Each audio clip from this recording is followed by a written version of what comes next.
Les amis, revue de championnat express, oui, on vient donner la nouvelle de la 37e journée du championnat d'Éthiopie. Mais avant la 37e journée, il y a eu la 36e journée. Et pendant la 36e journée, qu'est-ce qui s'est passé? Eh bien, Sidama Bouna est devenu champion d'Éthiopie pour la 5e fois. Campeone, campeone, olé, olé, olé. Campeone, campeone, olé, olé, olé. Oui, très bon. Très beau titre pour l'équipe qui a été la plus régulière au championnat cette année. Negele Arsik Etema a été battu.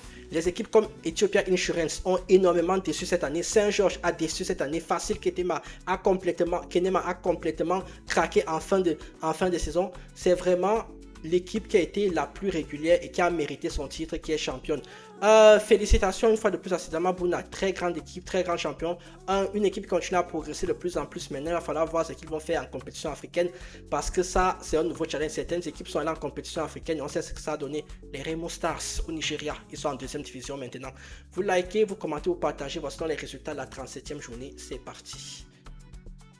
On va donc commencer par Ethio Electric qui jouait face à Hawassa. Il y a eu un partout dans ce match-là entre Ethio Electric et Hawassa.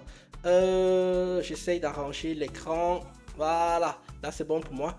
Il y a eu Cheguer jouait face à Mechal, victoire de Cheguer 2 buts à 0. Bahir jouait face à Sidama Bouna, victoire de Sidama Bouna 1 but à 0. Sidama Bouna qui continue sa très bonne lancée.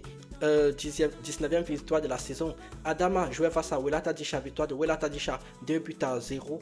Très bonne saison également pour Welata Disha qui était supposé jouer le maintien et qui finalement s'est retrouvé à se bagarrer pour les places africaines. Et ça, c'est une très bonne surprise cette année. Le champion sortant Ethiopia Insurance qui jouait face à Shahir, victoire de Shahir 3 buts à 0. Saison à oublier pour Ethiopia Insurance. Au moins, le maintien est assuré et ils peuvent être tranquilles pour la suite. Il y avait également Hadia Osana qui jouait face à Daïdawa 1 part dans ce match. Abamenche a été battu par Welwalot 1 but à 0. Ethiopia Bouna a battu 3 buts à 0. Mekele qui va vraiment finir en deuxième division. Une équipe qui a un beau gros budget mais qui va finir en deuxième, c'est incroyable. Saint-Georges a battu 1 but à 0 facile. Enfin, Negele jouait face à Ethiopia Bank, c'est une victoire de Negele 2 buts à 0. Au classement, donc après à la 37e journée, Sidama Bouna champion à 68 points. 60 points pour Negele qui va être en compétition africaine en Coupe de la Confédération. Ce qui nous intéresse, c'est surtout le maintien. Daïr Dawa, qui est le premier relégable, est à 39 points.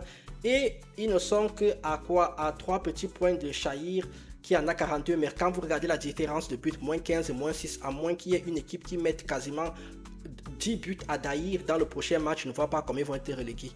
Que dire donc, la prochaine journée aura lieu la semaine prochaine. On aura donc Daïr face à Abamenche, Mekele face à Negele. On aura Facile face à Ethiopian Insurance, Hawassa qui va jouer face à Adama City, Shahir qui va jouer face à Shegea Ketema, Welwalot qui va jouer face à Saint-Georges, Ethiopian Bank face à Bahir, Mechal face à Adia Osana et enfin Welata Disha qui va jouer face à Ethiopia Bouna et sans oublier le champion en titre qui va fêter son titre et la remise du trophée. Sidama Bouna face à Ethio Electric. Vous likez, vous commentez, vous partagez sur ce. Moi je vous dis à la rentrée les Éthiopiens, n'oubliez pas de continuer à liker la chaîne. La rentrée ce sera dans 3 mois. Sur ce je vous dis tchuss.